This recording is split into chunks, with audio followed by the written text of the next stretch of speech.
So welcome everyone to our last pre-arrival meeting for incoming 2024 graduate students. This is our last virtual meeting, but actually we will have an in-person mixer. You may have already gotten an invitation for it. Macy and I will be there at the in-person mixer, and I think Rachel also is planning to be there. So please come to our in-person mixer and meet us all in person. A little bit of housekeeping business before we get started. I want to say good morning from Texas because we are here in Texas and it is morning. And a lot of our guests are here local. Maybe you're not in Texas, maybe you're in another state.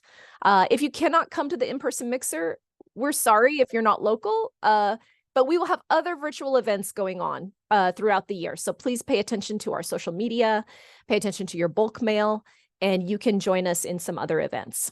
So first of all, either Rachel or Macy, if you don't mind letting people in when they come into the room, thank you. And I just wanted to announce the in-person mixer. And we're asking if you want to join us to please come on September 6th from 3 to 5 here at Discovery Park. And you probably got an invitation in your inbox. And we would like you to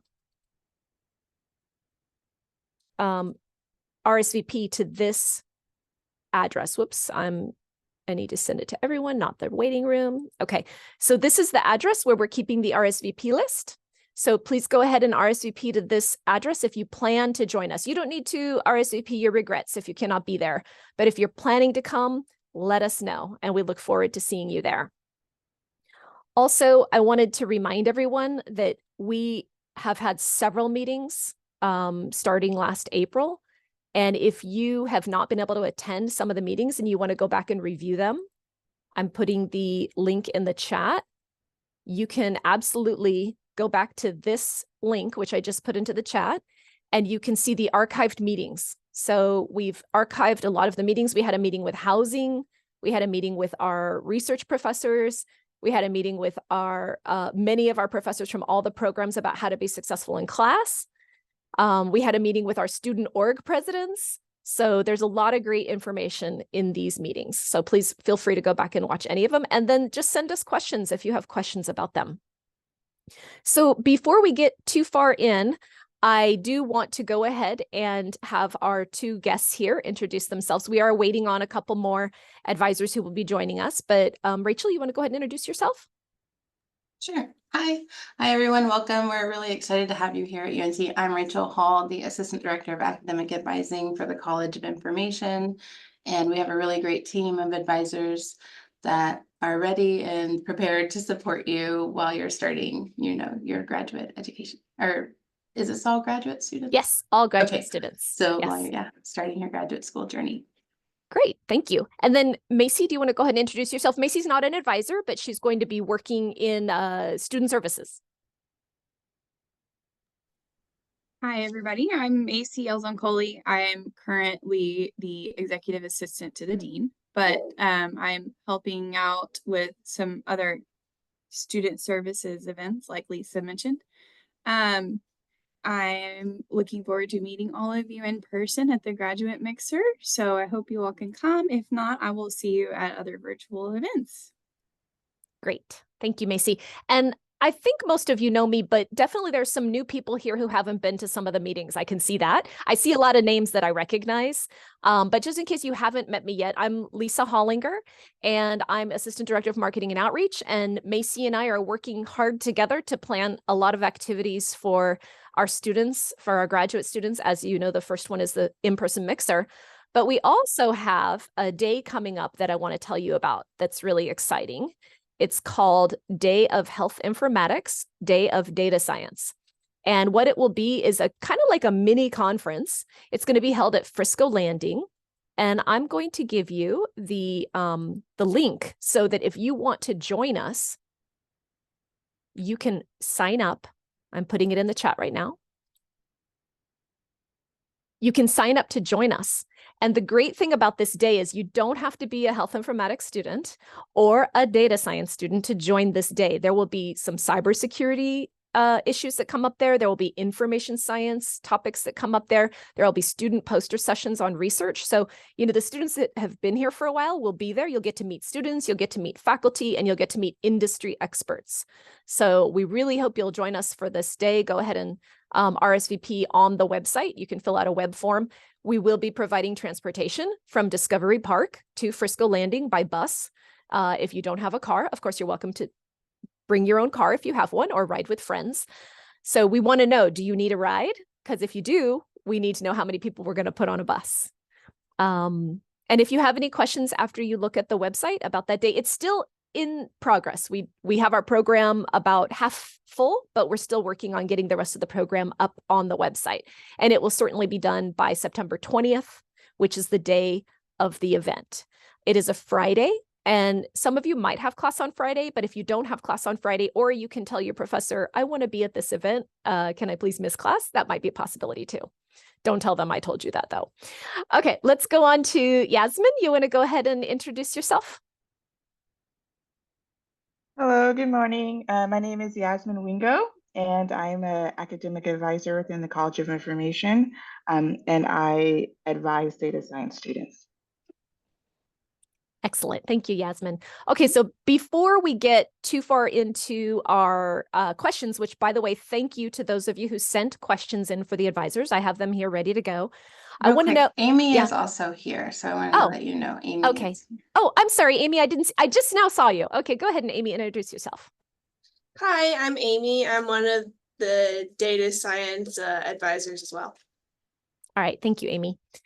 Okay, so before we get too far into the questions, I do want to find out where everybody is from, like which program are you a part of? So I'm going to launch a poll, and I'll ask my panelists not to answer the poll, just the students that are here. So I've just launched it. Which programs are you here for? Let us know by choosing your answer.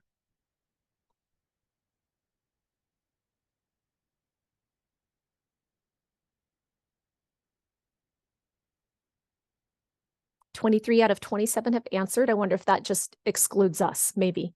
So if you please answer if you haven't. I'm about to stop the poll. Give you a couple more seconds to answer. Okay. All right, so here's the results. We have 4 people from the data science program, 4 people from the information science program, 3 people from learning technologies. That's exciting. That's the most we've had in one room. I know that one of the students here, and I don't know how to say your name, I'm going to try, Constantia. He has been at most of the meetings, but these 2 others will be new. And then health informatics, we have 2, and library science, we have 11. That's exciting. We haven't had too many library science students joining us.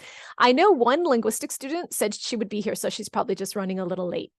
So I'm going to stop sharing now. Now we know where you're all from. Before we get started, also, I would like to get a little ice breaking going on here. So you're meeting us all here for the first time. So I have some questions for our advisors that I'm going to ask them to answer. And while they're answering and you're listening, you can also put your answer to the question in the chat.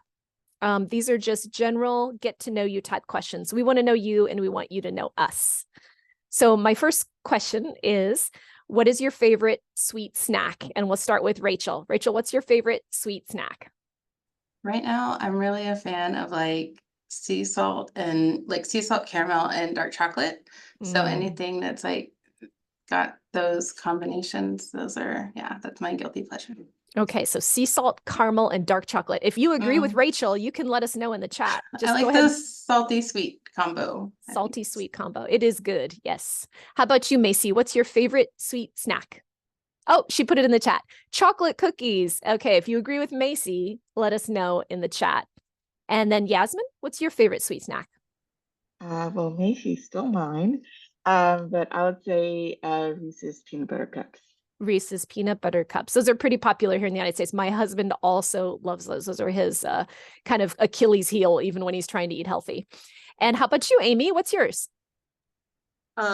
Yeah, chocolate chip cookies or Oreos. I'm really into an Oreo cake right now. Okay, great. So if any of you want to drop your favorite sweet snack in the chat, go right ahead. And don't worry, we're going to get on to your important questions, but we just need to know each other a little better first. Second question. I think Annalisa might have a pet. I'm looking at do you see it? Her photo on the Zoom box. So do you have a pet? What is it and what's its name? We'll start with Amy. Oh, Annalisa says that's Molly. Yeah, I have two dogs, a German Shepherd and then a Rough Collie, so like a Lassie. Yeah. Very nice. And names? Did you say the names?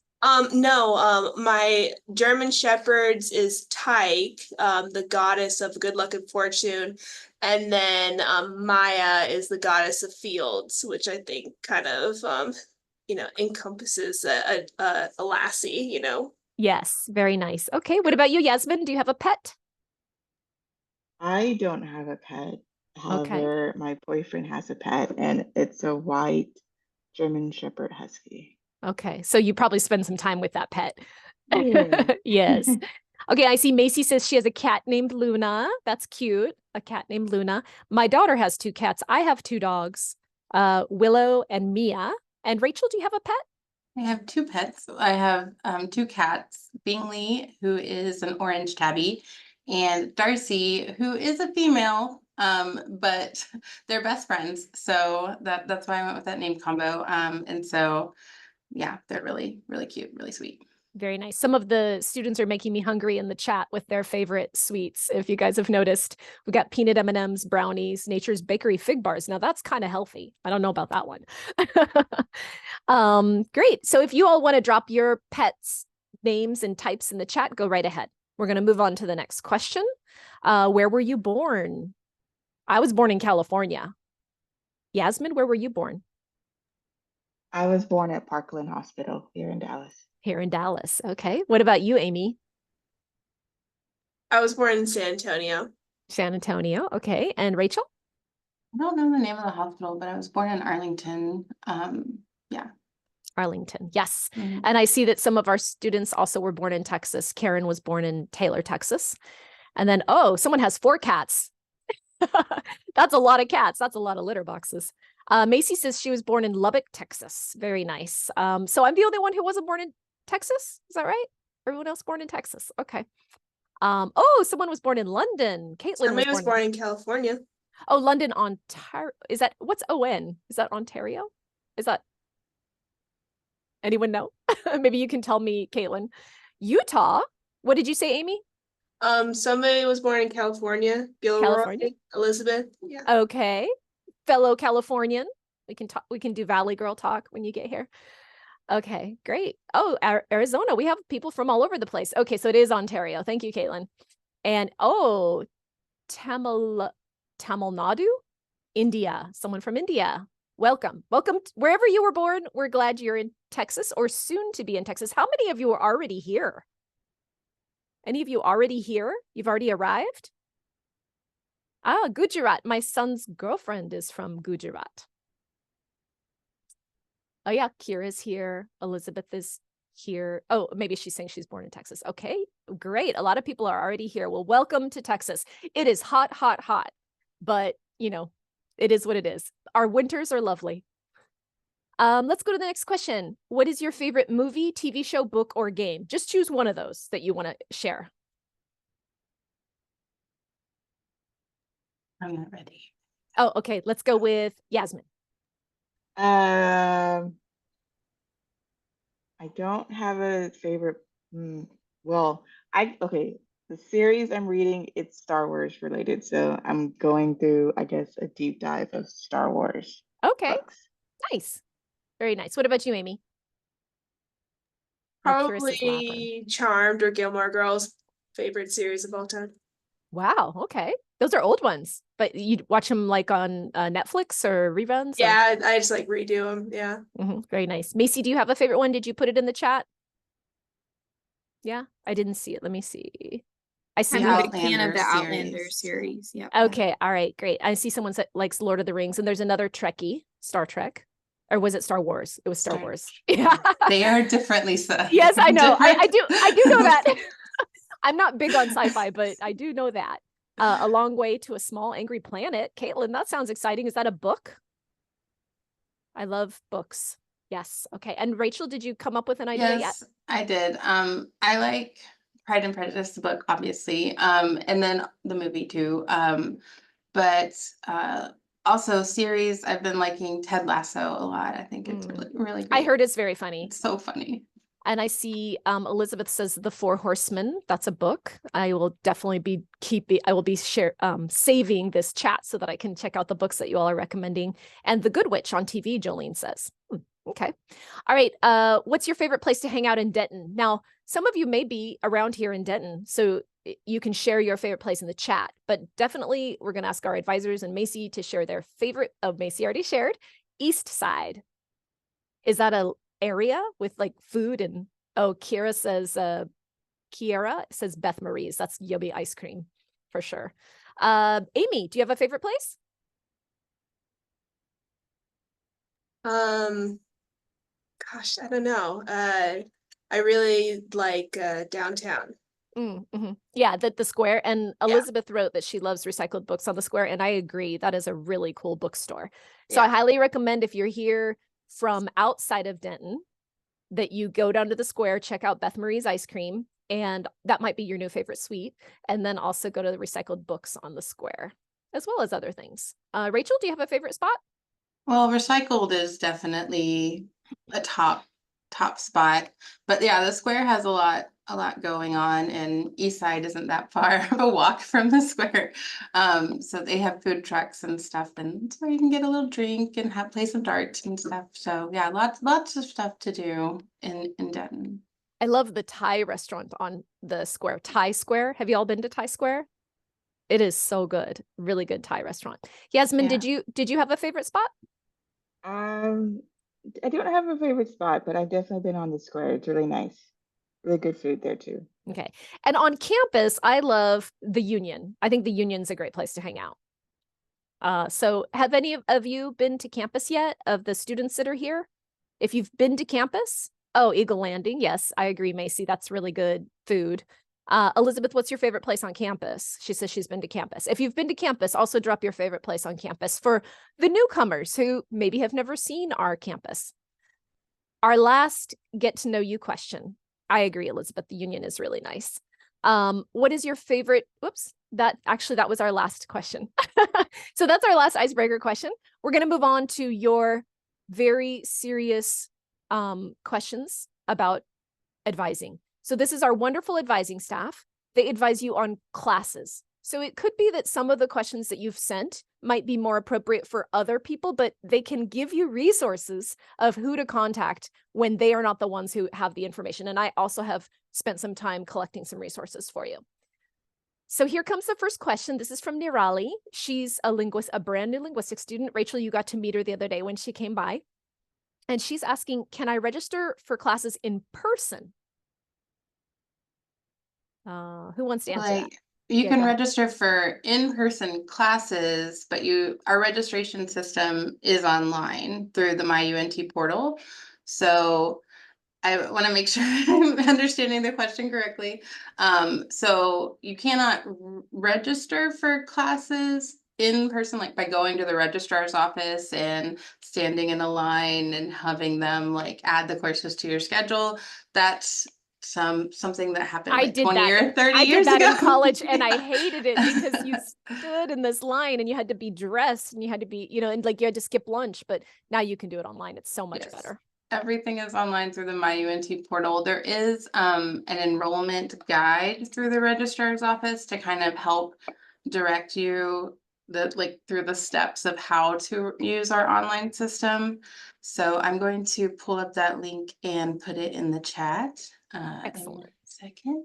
Thank you so much. While you're doing that, I'll go ahead and go on to the next question and ask Yasmin or Amy to answer. Is there any counseling available before we register for classes?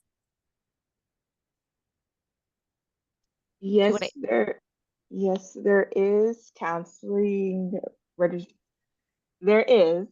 You can always do Ask an Advisor, which we just had on yesterday, but you can also schedule an appointment with us through Navigate.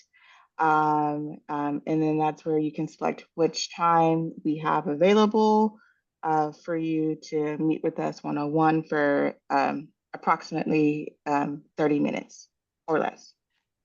Okay, very nice. So I put the link in the chat that takes you to the advising page where you can see also the other advisors on in their photos, and you can see the link for making an appointment to navigate.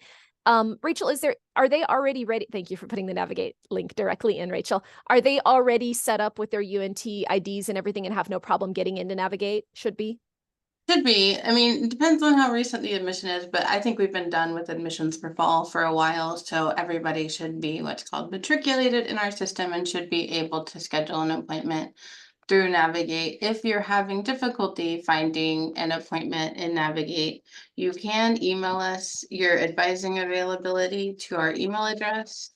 That's ci-advising@unt.edu. And we can try to accommodate you. Sometimes people send us their advising availability for like the next day, and we may or may not be able to do something next day. So like think about your typical advising availability, and then we'll try to work with that information. Like, so I'm available Monday, Wednesday, Fridays from 2 to 5 or something, you know, whatever your advising availability is. And then we'll look at our calendars too, and then make an appointment from there. But yeah, if you're not able to schedule and Navigate, please email us your advising availability and we'll try and get you scheduled on our end. So Melissa, you just heard that she said, sorry for interrupting, but Melissa had written in the chat, I've never been able to schedule an appointment and Navigate. So thank you, Yasmin. So yes, go ahead and email them directly and give them that's great advice about giving, like a week's worth of availability, because the advisors have appointments set up with other students. We have 2,500 students total in the college. We do have more advisors than are here. So would you say you all don't do drop-ins, right? Or do you do drop-ins sometimes? We do sometimes. So that's a good point. Is we're about to do virtual drop-ins all next week and the first week of the term from 2 to 4. And on August 15th, which is the last day of regular registration, we'll also have a morning drop-in session.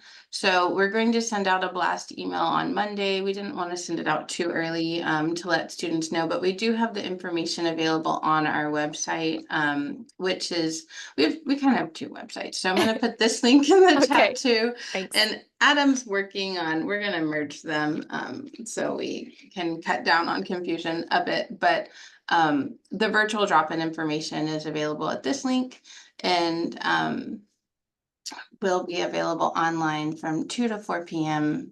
all the next 2 weeks. And then, so drop-ins are really, at the start of the semester. We don't do drop-ins like just every week. But the drop-ins are also virtual, not okay. Virtual. So it's virtual drop-in. The great thing about that is that, I don't know if you all know, but we're located at Discovery Park. And so the advising office is over here at Discovery Park. And that's away from main campus. You may have classes, you may live not nearby Discovery Park, you may live near Discovery Park, or many of you are distance learners. So you can certainly always get on Zoom with our advisors if you plan ahead. I think the key is don't wait till the last minute, plan ahead. And Amy, were you getting ready to say that or say something, or was it Yasmin that I interrupted? Yeah, I was just gonna say that we had drop-ins starting this next week, so. Excellent. So go ahead and take a look at that website and see where the drop-ins are. And if you can't, for example, Melissa, you can either email or you can go ahead and just drop in. Yeah, and we'll also we have some appointment availability too, as well as drop-ins. So if you're looking for a full 30-minute appointment and want to discuss more than finalizing your fall schedule, then looking for a 30-minute appointment would probably be more appropriate. What we're doing in drop-ins is really just helping students with finalizing their fall schedule. Okay, good to know. And then also, if they just want to have one question answered, can they just email you a question? Yes, that's what we would prefer rather than booking a 30-minute appointment. If it's just a quick question, send us an email. We would love to answer it through email. We'll get back as quickly as we can. It can take a few days when we're in a peak time, but usually we get back same day if at all possible. Excellent. Yes. Okay. And I think Yasmin put the email in ci-advising@unt.edu. And I think it's also on those pages that have the links to the pages. So feel free to email them just if you have one question or 2 questions. that are easy to answer if it's not too complex. Okay, and then the next question is, this is also from, oh no, this is from Yeshas, and Yeshas is here, I believe. I saw the name pop up. From where can I know the curriculum for specific courses? Okay, so there are course descriptions in the academic catalog. So if you want to see a course description, you can refer to the academic catalog. And so I'm gonna put this link in the chat where it's a page in the catalog that you can filter by prefix. So if you're looking for a data science course, for example, the prefix is DTSC, and you would filter by that to pull up all of the DTSC courses, or INFO as an example, or HINF for the health informatics students. Or Ling, LING, Mhm. or what's LTEC, LTEC? LTEC, yeah. And I wa- so, yeah. This Mhm. catalog's so great, Rachel. Thank you for bringing it up, because you can actually read the course description. So once you've filtered for all the courses that are available in that area, in that field, you can click on each course and read a little description about what it is and what you're going to learn in the class. And then I also put the link in for our main page that has all our graduate masters. So you can click on there and you can go to those pages and look at what's already recommended by the, what the core courses are. And then you can see those, and you can see the prefixes that Rachel just mentioned if you forget, because, we went over it quickly. And then there is a question in the chat from Jaya Lakshmi. Is it compulsory to complete prerequisite course to enroll the general or guided electives in health informatics?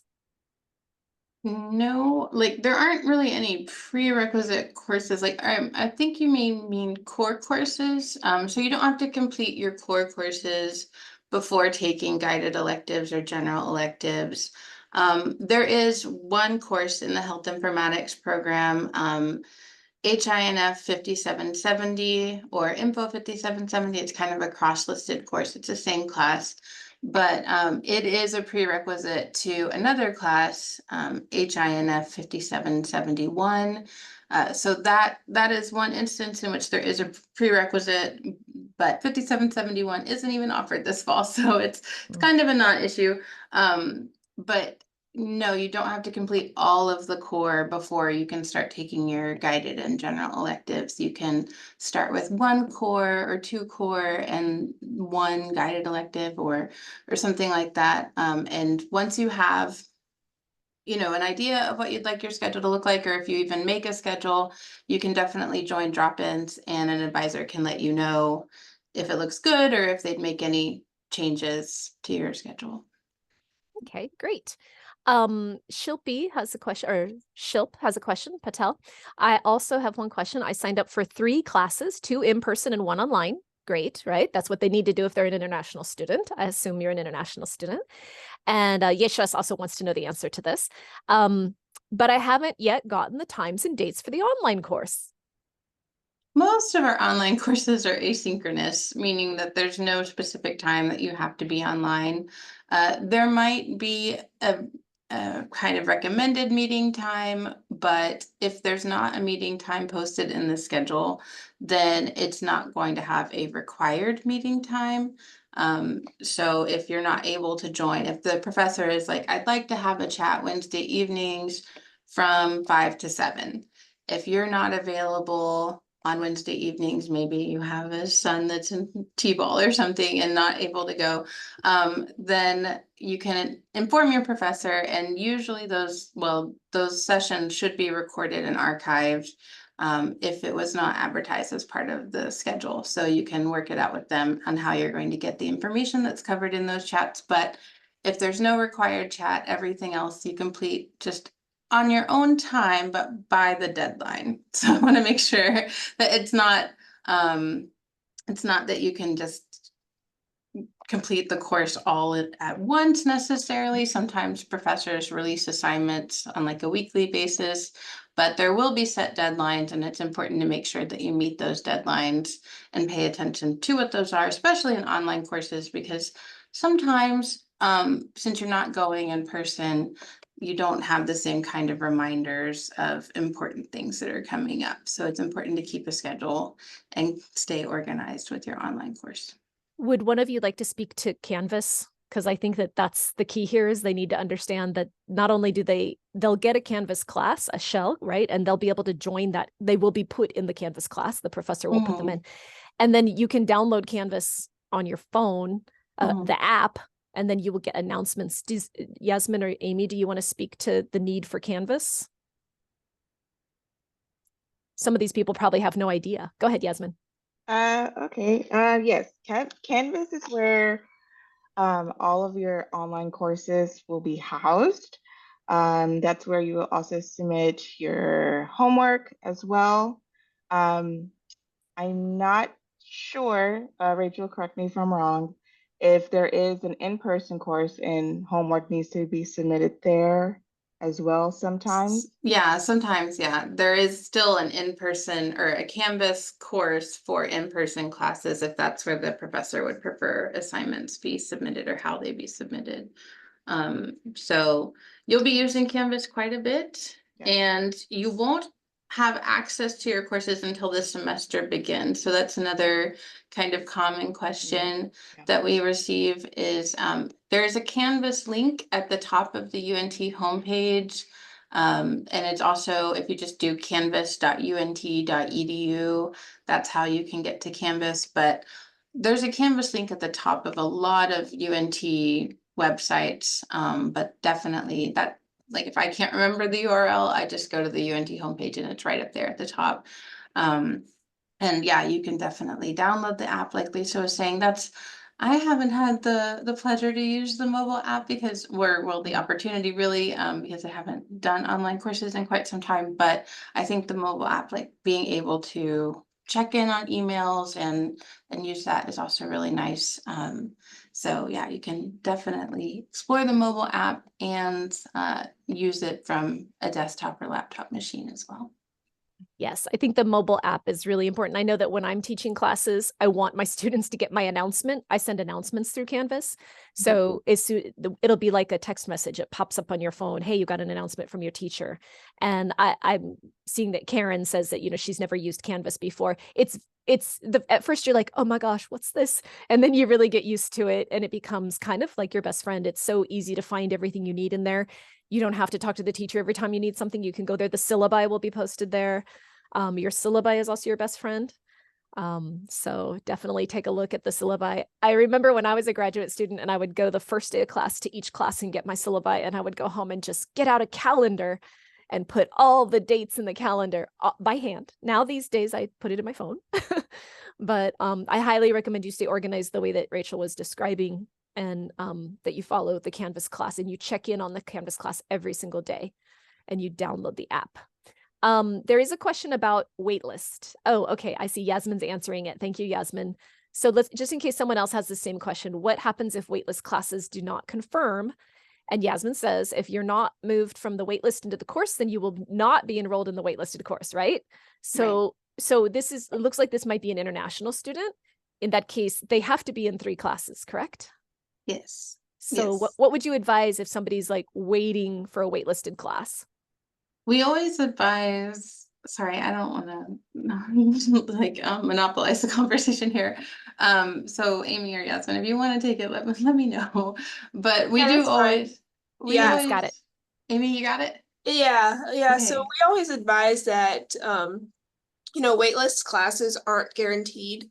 So if you're only in 2 classes currently and you're waitlisted for 1, we always recommend that you add another class. That way, if you don't get added, from the waitlist to the class, then you are good to go, and there's nothing that you have to worry about for enrollment purposes or financial aid purposes or anything like that. But if you do get enrolled, that's great. And then you can always drop the other class. Exactly. Yeah. So Annalisa wants to know how many credit hours is recommended per semester. Okay, Yeah, so 9 hours is full-time for graduate students. And then part-time is 6 hours. If you're on a visa, you have to be enrolled full-time, unless you're doing an internship, but that's not something you do your first semester. So, yeah. Yeah, and I see that Melissa has a follow-up question to that about she wants to know if she can take 4 classes in a semester for a master's degree program. And I mean, I know that it really depends on you, right? It depends on the student themselves, because if you are a mom or if you have a job or that kind of stuff, I think 4 classes would be too much, but you also know yourself. What would the advisors say? Yasmin, do you have a recommendation about taking 4 classes in a semester?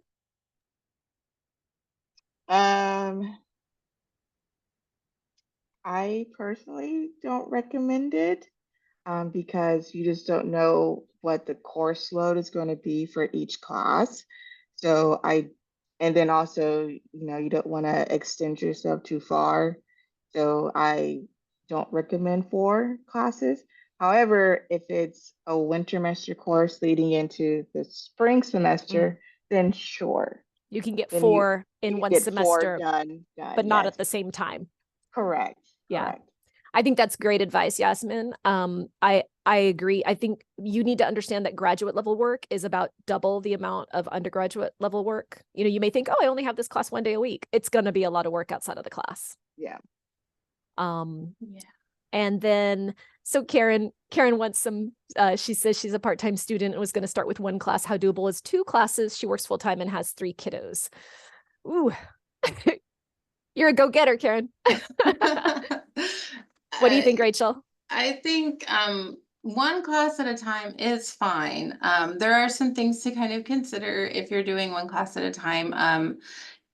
Financial aid is the biggest, is that in order to be eligible for financial aid and even some scholarships, you have to be at least part-time enrolled, which is considered to be like 2 classes per semester. But if you're paying out of pocket or through some other way, then you can enroll in 1 class at a time, and that's perfectly fine. I want to say to this group here, just since we all have you here in Mass, UNT gives students 5 years to complete a master's degree. If you're here on a visa, you have to enroll full-time, which is 3 courses per semester. So you're going to graduate well in advance of that 5 years. But if you're a domestic student and you're able to complete 1 class at a time, as long as you're taking 1 class every semester, you'll finish up within that 5 years as well. And you can try 1 this semester, and if you want to bump it up to 2 in another semester, you can. And transversely, you could start with 2, and if you drop a class by what's called the census date, as long as it's in the same session, you're not going to be charged for that class, so you get your money back. But if financial aid dispersed, it gets complicated, so there's lots of things to consider. But basically, my recommendation would be like start with what that you can handle, and then if you want to increase it in a subsequent semester, then you could go that way. That's what I did when I was a graduate student. I started with 1 while I was working, and then the next semester I went to part-time work and picked up 3. So yeah. And so Karen has a follow-up question. Are there any 2 classes you recommend never take them together at the same time in archival studies or MSLS? I'd say probably not 2 like cataloging type courses, because we have 5210, which is intro to cataloging, and 5223, which is metadata, and it'd be like taking 2 history classes together. It's like they're similar but different enough to get confusing. So, but really, as an archival studies student, I don't think you'd be taking both of those anyway. You One might or the just be other. taking one or the other, yeah. Mhm. So, and with our core courses, that kind of used to be the situation is 5200 and 5600, but they've been adjusted over time and updated. So we had an advisor that recently went through the program. And he's no longer in this office, but he told me that it's completely fine to take those classes together now. So kind of got an updated perspective on 5200 and 5600. So those are doable together. So I really don't think there's many combinations of courses that can't be done together in the archival studies program. But we also have faculty advisors. So I'd also like to plug our faculty too. with the Information Science Department. The Archival Studies faculty advisor is Dr. Anna Rochley. And I'm going to put a link to our faculty page within the Information Science Department. I mean, each department has their own faculty page. So, but this is for information science. If you're looking for Dr. Rochley's contact information, it's organized alphabetically, so you can scroll down to her name and reach out to her to see if she also has any course recommendations for you as far as like what to combine together and maybe what to avoid. But yeah, no, I think pretty much all courses are safe to take in combination with one another. No, but that's really good advice. The professors know what their course load is like better than, the advisors definitely know all about the classes that you need to take and how to do your degree plan and all that kind of stuff. But if they've never been in the class, they may not know just through hearsay from other students, the course load. So we also have a curiosity. Why is info 5814 not available for MSIS Info Systems concentration? Well, that class is very, very basic. So if if you're doing the information systems concentration, that class is not at the level essentially that you need to be taking. So if you're doing a general concentration or a different concentration and have no experience with web development whatsoever, then that's a great class for you to take. But if you're doing information systems, like the level that you should be doing technology-wise is beyond Info 5814. And it would be a waste of your time and money. Yes, it would be an easy A, but it's not at the level you need to be doing for your graduate program. To be honest. And Erin says that makes sense. Thank you. So great. Please ask the questions that, the things that are making you wonder why. So the next question is, I'm coming to UNT by 11. Anyone of International Advisor available today? And I'm going to put the International Student Services link here in the chat. If it's an international advisor that you need, that's not our advisors. Our advisors are academic advisors. So of course they have some knowledge about what international students have to do. They have to know that. But the best bet is always to go to the International Student Services and meet with an international advisor if you have questions about being anything related to being an international student and your visa status and your requirements as an F1 student. Or J1 student or F2 or J2. There's many different kinds of status and we don't know, they're changing it all the time. So we can't be experts in that. So I guess that's from Viral Kumar. So Viral Kumar, please check on that website, the link that I just put in, and see if you can get by to see an advisor today in the International Student Services, or you can sign up for an advising appointment with them, or maybe you can just send them questions. If you wanted to meet one of our academic advisors, is there anyone available today in the office, Rachel? I mean, I'm here, but we have some meetings and appointments scheduled throughout the day. So joining virtual drop-ins might be for the best. Yeah, I'm not sure that we have any availability to meet. We could for a personal for an appointment. Yeah, Mm-hmm. no. Yeah. So, and I feel like since the question is about international advising, maybe they need to go over to the international office and Yes. see them. Yes. Yes. In Marcus Hall. If you're coming to campus on foot, check out their website first to see that you can get in to speak with someone. They do have drop-in certain hours. So check it out before you go. And then thank you, Yasmin, for answering Sudeep's question. That is true. And I've even heard sometimes the professors don't release the Canvas class until like the day it starts. So Yeah. don't freak out if the Canvas class isn't up the day before school starts. And she wrote, or exactly on Monday, August 19th, or even at noon on Monday, August 19th. Or if your class doesn't start till Wednesday, it might be Wednesday. The professors are working on their own schedules, but they will definitely make sure that you have a Canvas class up when it's time to start. And then Jaya is asking, Health Informatics, 5365 Information System in Healthcare shows hybrid classes. Is it acceptable to register for hybrid classes? Yes. Oh, and Yasmin just answered her. Good job, Yasmin. So yes, absolutely. Hybrid means that you're going to be in class some of the time and you're going to do some of the work outside of the class. So we have another question from Bhargava. How many online courses can we take as an international student? Well, that's an interesting question. So it's most important to meet your on-campus requirement for your visa. And this is getting into the territory of being an international advising office question. But if you're one of those brave souls that's going to take 4 classes in one semester, as long as you're taking 2 on campus, I believe you can take 2 online, but that is something to confirm with the UNT International Advising Office because we are not trained fully in F1 visa Well, and the rules always change. requirements. They're always changing. It's like we have some familiarity and we get these questions so often that we try to stay up to date on everything, but like to make sure you're eligible to continue to remain in the country, it's always best to talk to the International Advising Office and confirm whatever you think may be the case or whatever you've heard from a friend.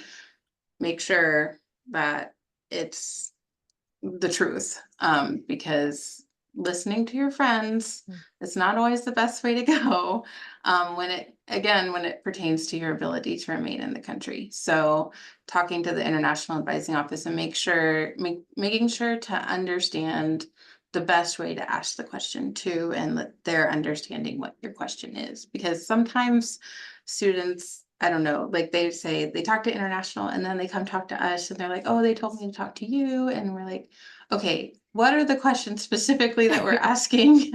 And we're going to make sure we all meet up and are on the same page together. So, yes, you can, if you're taking 2 in person, then you should be able, again, to take up to 2 online if you're looking to take 12 hours a semester. But if we don't really recommend that, especially for first semester graduate students. So basically it's 2 in person and 1 online. In person, you have to meet the in-person requirement. Which is 2. And hybrid also counts for in person, correct? That's what you're Yes. saying? Yes. Mhm. Okay. All right. And then here's an orientation question. Kiara is attending orientation next Friday, and she has already purchased her parking pass for the semester, but it's not good until after the meeting happens. It doesn't start, right? So how does parking work without a pass?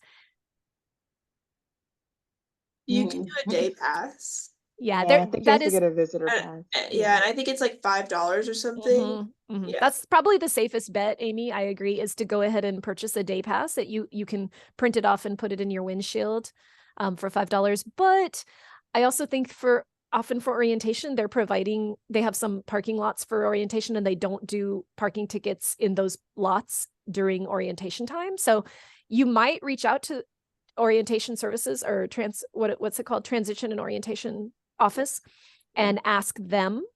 And it may even be that they'll see that you already have that sticker for the fall and they'll know, oh, this person is coming for orientation, but I don't want you to get a ticket.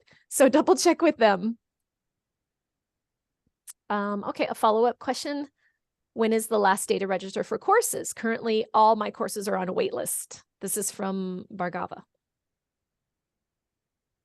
Well, the last day to add courses without a late fee is August 15th. So if you're not enrolled in anything by August 15th, then you will be charged $75 after the 15th for a late fee. So we don't recommend sitting on a wait list. Again, we kind of stated it earlier, but I'll reiterate, if you're on a wait list for courses you really like to take, but there are other courses available that work for your degree, get into those courses and register for those. And then if the wait list works out and you get into the ones that you prefer, great, but you need to actually have a schedule constructed so you can start with something this fall. Very good advice. Okay. Okay, so I don't see any new questions in the chat. Correct me if I'm wrong if any of you see them, but you can also answer them in the chat. So this question is about the program supporting networking and career development. So I wanted to let you know, I think most of you know that we have a career center. I just put the link in the chat. we have a career center, and we also have a career coach for you. So Anna Moats, I'm putting this in the chat also, is your career coach. And I would generally recommend that you go to the Career Center and check out all the activities that are going on. There are a multitude of activities. There's career fairs. There's learning about how to do your resume and cover letters. There's networking events that are smaller than the career fair because the career fairs are humongous and packed. We have 2 here at Discovery Park, a STEM fair, STEM career fair in the fall and spring. We also have the business school has business career fairs, which you all are getting degrees that can work in the business world also. So I recommend you go to that one. There's virtual career fairs for any distance learners. So go to their website and check out all the opportunities for you to get in front of employers. Probably your first semester, it's not, something you're going to be jumping on right away, but maybe by the end of your first semester, you want to plan a meeting with Anna Moats. And she also uses Navigate. If you do have trouble, I think we had one student who said she had trouble getting any appointments on Navigate, then go ahead and just email Anna, and Anna can help you out with any information about how to get an appointment with her. And do it in advance because she gets busy, she gets booked up. It's just like with the advisors, don't wait till the last minute. Don't wait till the last minute for Anna. Okay, I hope that answered that question. Mackenzie asks, is there an online orientation? I asked advising, but I never got a solid answer. There is, and it may depend on your department, Mackenzie, but if you're in the information science department, what they're doing is an open house event on August 24th. And they're going to be sending out messaging very soon about this event. It's a Saturday.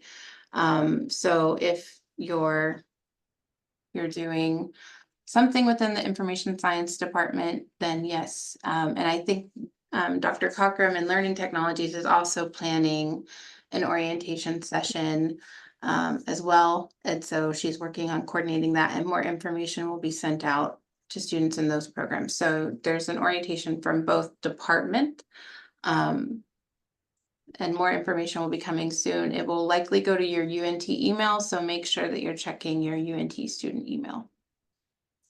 Yes. Yes. What's your major, Mackenzie? Is it library science or information science? Or learning technologies? That all got covered there? Yes. She says thanks. So, okay, great. There's also a graduate orientation, right? Graduate student orientation. It's not required. So I just put the link in for that. If you are here local, it's in person, I believe. I don't know if they have a online opportunity, but I put the link in. You can check it out. That might be useful too for general graduate students. Very general information. Very general information. But I agree with Rachel that your department orientation is the most important one to be at, and you will be getting emails about that soon. Okay, let's see what the next question is. Oh, it just popped up in the chat. Yeshas asks, I enrolled a core course online out of my 3 enrolled courses.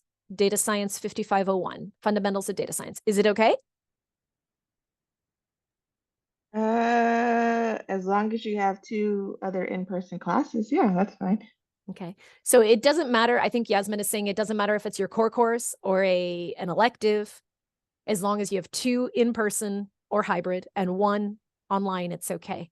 Yeah. So Yeshas, are your other 2 classes either in-person or hybrid? We are assuming that Yeshas is on an F1 visa. I just want to make that clear to the group. Oh, yes. Sorry. And I know Yeshas, so a little bit. So I know that, yes, this is an F1 visa question. Yes, other 2 are in person. Okay. So again, we have a mix of domestic and international students here. So some of the questions are related to international students, and domestic students, you guys can kind of do whatever you want as long as you're following your degree plan. Yeah. Okay. Shilp is asking, on August 13th, there will be a unique event or anything related to UNT. Oh, so is there an event on August 13th? Because that's her program start date in her I-20 document. So of course, that's not necessarily your program start date, that's your arrival date. Does anyone have any information about that, advisors? This is an international advising question. It is, yeah.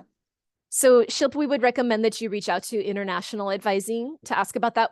Our department, your College of Information does not have an event planned on that day. I can tell you that. So it's not about any event. It's about your arrival, which is based on your visa. So double check with, or your I-20. So please double check with your, sorry, Teams messages are popping up on me. The International Advising Office. Yes, thank you. Please check with the International Advising Office. And I put the link up above in the chat if you want to grab it, or I can put it in again too. Okay. Oh, sounds like Shilpa understands. Okay, let's go on to another question. Are there any courses you recommend taking beyond the required departmental courses? Of course, this depends on your major, right? So data science, do you recommend other courses that data science students, I guess this is an Amy and Yasmin question, would take beyond the ones that are required in the course?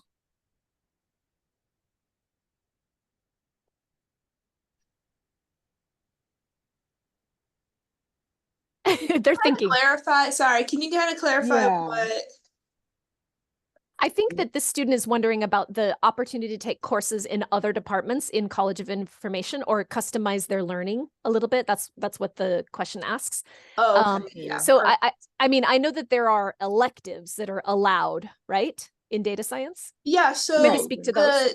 Yeah, so the data science degree is really kind of neat where a lot of the courses that are guided electives and even general electives are in other departments. Now, it doesn't mean that you will automatically be able to enroll in them because the other department does have say if they have, if they have room or not. But there are a lot of courses like in the advanced data analytics department that our students can get into pretty easily. Also, if there's a course that you wanted to take that wasn't within the degree plan, there's always a way that you can kind of ask to see if you can have it approved. Now, there's no guarantee that it will be. It's up to the program director, but it is, an option. And then, yeah, within the data science degree, there's courses from learning technologies, linguistics, computer science, like I said, advanced data analytics, all those departments. So it sounds like the answer is yes, there are courses that you can take, but it really depends on you, right? It depends on what the student is trying to get out of the program, but you can talk to your advisor about kind of what your goals are, and they can maybe make some recommendations for you. Yasmin, have you ever advised a student who really had wanted to customize their program? Yes.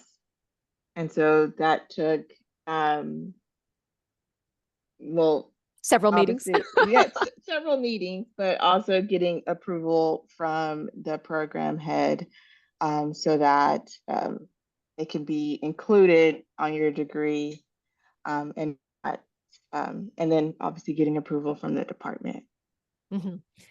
So the answer is yes, but if you want the path of least resistance, you might look at all the wonderful electives that are already offered to you, the general and guided electives inside the actual program that don't require you to run around getting approvals.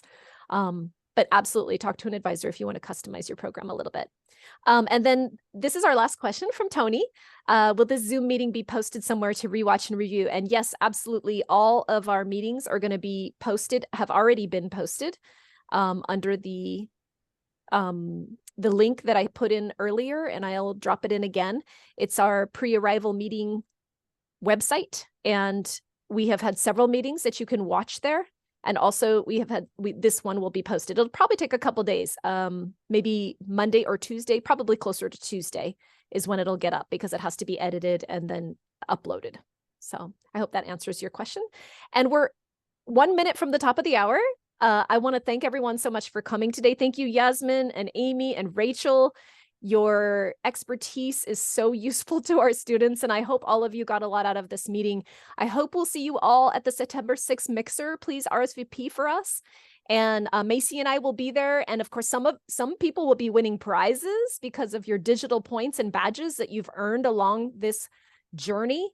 And then in addition to that, we will have raffle prizes and also some icebreakers to get to know all the people in your program and to get to know your faculty and staff. And so it's a way to get prizes if you want to come. And food, right, Macy? Is there going to be food? Yes, very nice. There's going to be some snacks.